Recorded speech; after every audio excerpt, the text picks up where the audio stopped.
I actually applied to LSE in year 13, but I was rejected. I would say LSE is opportunity, but you have to take it. I feel like if you're not proactive, if you're not engaging or outward looking, it can be a place that could leave you behind. You won't really feel a part of a community, you just feel like you're there for the name. And that's a terrible thing. You know, it's in such an amazing place with such amazing potential. I don't think you want to leave uni saying, oh, I wish. You want to say, no, I did, I tried. My name is Zula Melamogo. I'm 20 years old, not from London, I'm from Norwich. I study social policy with government, Bachelor of Sciences, and I'm a second year. It's where I live, where I rest my head. So on my typical day, I wake up around 9 a.m, I'll say a prayer, read my Bible, I'll have some breakfast, and have a shower.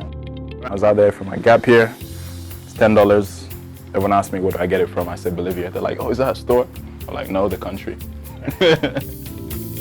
This hall is Carlson's Hall. It's the smallest hall at LSE. It's got about 120 residents. I'd say it's the most social hall and definitely the friendliest and most accommodating. It's got a wonderful common room that we're in right now. People in the hall will be your best friends, almost certainly, just because of proximity. Because London's such a big place, those you live with are almost always who you're closest to.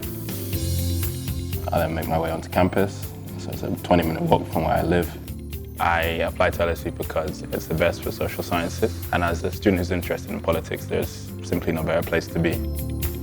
Once I get onto campus, I will attend a couple of lectures, then I'll have a class later on in the afternoon. During that gap, I will have some lunch and do some studying. I applied for something with a slightly lower grade boundary, and yeah, I got it. It was social policy with government, and here I am.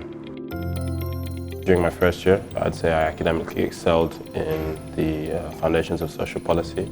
That was a module that I really got to grips with quite easily. It's something that was like a continuation of my government and politics A-level, and in regards to things I didn't find so easy, I think political theory, surprisingly, was quite difficult because it was so dense.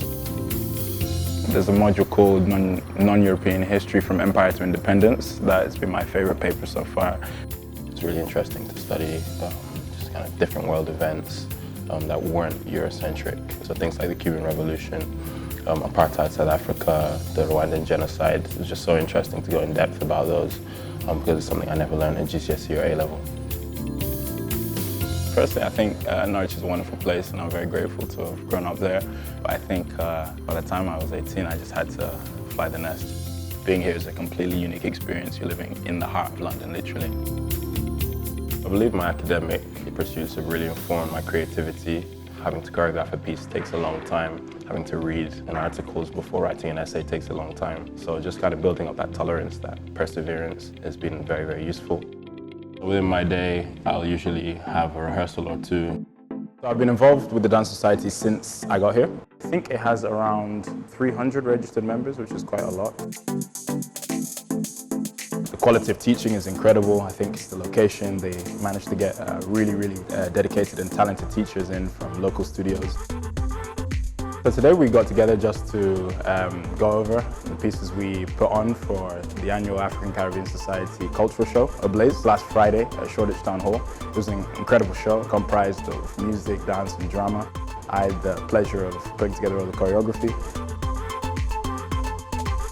I'd say dance is been a part of my life for a long time now. It's a massive stress relief. It's had an amazing social effect. I met a lot of amazing people, very inspiring people. And it's just given me an outlet to be myself, whether it's the creation of a piece through choreography, whether it's literally just not sitting down and reading books all day. Dance has been important for me at LSE because it's helped me make friends, people that are on completely different courses to me that I would never have met if it weren't for this. It's really helped with my confidence because I didn't know anyone here before I came, and it's really helped me come out of my shell. We did a show last week and it was nerve-wracking, really scary to hundreds of people, but we did it. For a lot of us, it was our first time dancing on stage, so it was a really huge step for us to take.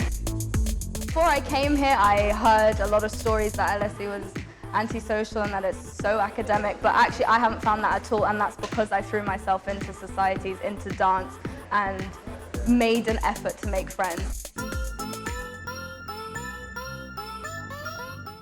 I think the dirt is that LSE can be a very isolating place. I feel like in other unis there's much more of an inclusive spirit which will be outreaching to encourage you to get involved in things and say, okay, you're a part of this whole, therefore you're gonna do this, you're gonna represent us this way. LSE is the kind of place that you can really go missing if you don't make yourself known. So I think it's really important to just find something you're interested in and just get stuck into it, There's opportunity to network, there's opportunity to expand your creative ability, of course your intellectual ability, corporate ability, whatever it is. There's so much opportunity, so much is facilitated here. Time flies by so fast, and I don't want to look back and think, oh, I was just in the library, or I didn't exploit this amazing opportunity and amazing resources available to me whilst being here. I want to look back and say, no, I did it all, I did it well.